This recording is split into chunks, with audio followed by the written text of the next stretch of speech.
Once again, hello everybody in YouTube land, and it's my third review, and we have an awesome change of scenery. Yeah, it's not just a wall with Lord of the Rings posters. But I felt it was fitting for the album I'm reviewing today, which is the awesome Wintersun Time 1. Okay, if you guys already know Wintersun, then you don't have to... I don't really have to say much because the anticipation for this second album from them was enormous. That being said, this is a very different album from the self-titled. Time 1 definitely takes a little bit more of a melodic approach to the Wintersun sound. It's a little bit less of a guitar-driven album. It's almost more about creating the atmosphere with the symphonic elements and using the guitars as sort of ways to emphasize those symphonic elements. I find that this album is different than the very first one in that aspect. It's almost more, how can I put this, more atmospheric than the first one. This one very much feels like being surrounded by snow in the forest.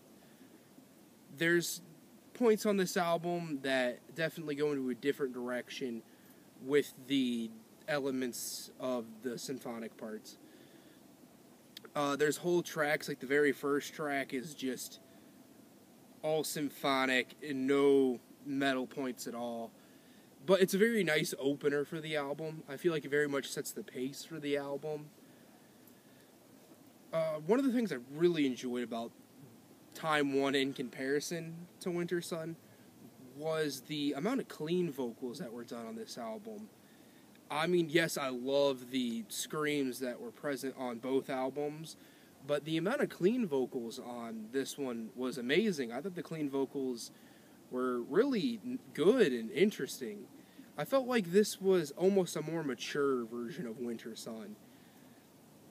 I felt like this is almost where they were trying to go since the first album. That being said, there is things I didn't like about this album. The length of the whole thing is just really... It feels like you're halfway through the album when it ends. So, hopefully Time 2 won't take 7 or 8, 9 years, whatever it was, since the first album. But the album very much felt unfinished to me. I felt like it just sort of ended. And you kind of were left with a feeling of, well, that was awesome, but there was no climax. Nothing happened after those tracks, and you kind of felt sort of empty. You were kind of like, well, that was really cool. That was a awesome ride, but there was no end in it.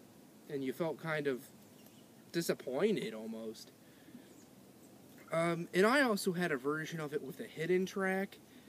And the hidden track is just, to me, a real waste of time. I thought the end of it, where with the dumb yells and like a laugh and screams, was just really silly and unnecessary. And it took a real silly turn. It was like a fart joke. It just was unneeded and unwanted. There was nothing I felt that made that important to the album. I really hope that on the next Wintersun album, that will not be present.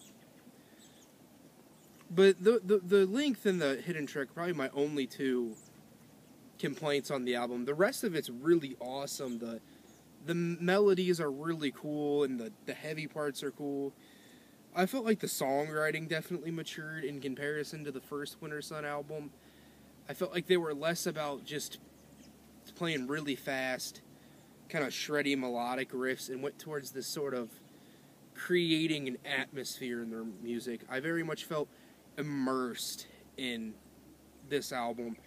It felt very much like watching a movie at points, kind of like, it felt like you were in that sort of thing.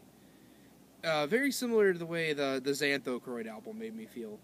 Or Agalox the Mantle. Not to really compare the sound of Agalox the Mantle in Time 1, but I very much, when I listened to it, felt immersed in the atmosphere. I felt very sort of bathed in this creation that they made. The way it just makes you feel very much like you're in the middle of winter and surrounded by trees.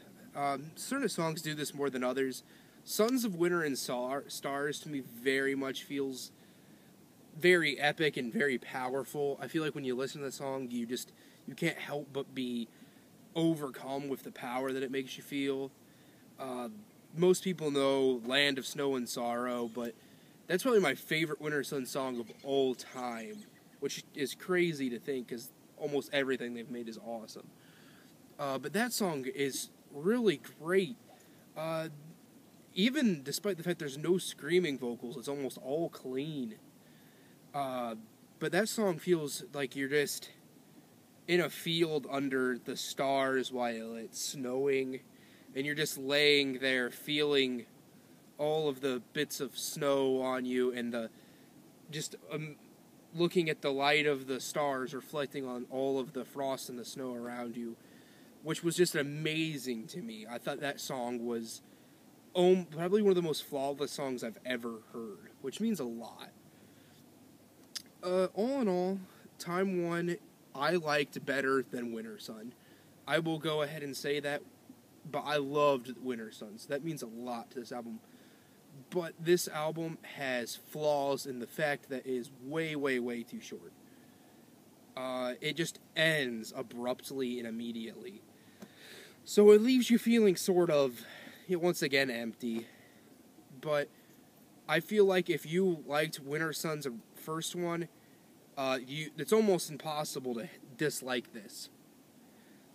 I think if you're into Wintersun or any sort of epic melodic death metal bands or symphonic black metal bands, you should check it out. And some people are going to complain about the whole theme of it changing with the more Japanese sort of theme, but I thought it was different. I mean, we have a bunch of melodic bands that have that sort of ancient medieval Norse sound, and it was neat to see a different kind of take on it from this band. But I very much recommend this album to anybody who's into that. I loved it. It was probably my second or third favorite album that came out last year. Totally worth the money. You're doing yourself harm not owning this album.